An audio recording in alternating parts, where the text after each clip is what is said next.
एक सुनहरी सुबह जब सूरज की पहली किरणें धरती पर बिखर रही थी, महर्षि वेद व्यास एक स्थिर वृक्ष के नीचे बैठे हुए थे। उनके मन में एक विशाल कार्य का विचार बसा था। महाभारत, एक महाकाव्य जो केवल राजाओं की गाथा नहीं बल्कि जीवन के 4 पुरुषार्थ धर्म, अर्थ, काम और मोक्ष की कथा भी है। किंतु इस महत्वपूर्ण कार्य के लिए उन्हें एक लेखन साथी की आवश्यकता थी। महर्षि ने गहरी सांस ली, जैसे उन्हें अपने भीतर की आवाज सुनाई दी हो। ब्रह्मा ने मुझे प्रेरणा दी है, लेकिन मैं किसे खोजूं जो मेरे शब्दों को सजीव रूप में लाए। उनके मन में यह विचार घूम रहा था। तभी उन्हें गणेश जी का ख्याल आया। भगवान गणेश, जिनके पास ज्ञान का भंडार था और जो किसी भी कार्य को सहजता से पूरा कर सकते थे। महर्षि ने गणेश जी को बुलाने की ठानी। जैसे ही गणेश जी वहां पहुंचे, उनकी उपस्थिति से वातावरण में एक सुखद हलचल हुई। गणेश जी ने मुस्कुराते हुए कहा, महर्षि, मुझे आपकी आवश्यकता का आभास है। मैं आपकी मदद के लिए तैयार हूँ।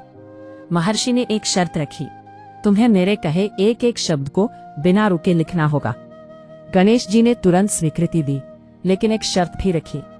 उन्होंने कहा, मैं हर वाक्य को समझे बिना नहीं लिखूंगा। इस प्रकार दोनों ने एक दूसरे की शर्तों पर सहमति बना ली। महाभारत का लेखन शुरू हुआ, लेकिन जैसे जैसे महर्षि ने शब्दों को आगे बढ़ाया, गणेश जी की लेखनी तेजी से चलने लगी। समय के साथ लेखन की गति इतनी तेज हो गई कि गणेश जी ने कुछ ही क्षणों में अपना एक दांत तोड़ दिया। महर्षि ने यह देखकर चिंता जताई, हे गणेश, तुम्हारा दांत? गणेश जी ने मुस्कुराते हुए कहा, महर्षि, यह मेरे कार्य की तीव्रता की कहानी है।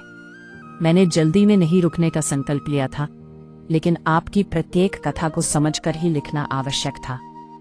तब से गणेश जी एकदंत के नाम से जाने जाने लगे। उनका यह नाम केवल एक दांत की कमी नहीं, बल्कि उस अद्भुत धैर्य और समझदारी का प्रतीक था जो उन्होंने महाभारत के लेखन में दिखाई। महर्षि वेद व्यास ने अपने कार्य को पूर्ण किया, और जब वह देखा कि गणेश जी ने एक एक शब्द को समझकर लिखा है, तो उन्होंने अनुभव किया कि यह केवल एक कथा नहीं बल्कि जीवन के सभी पहलुओं की गहराई का ज्ञान था।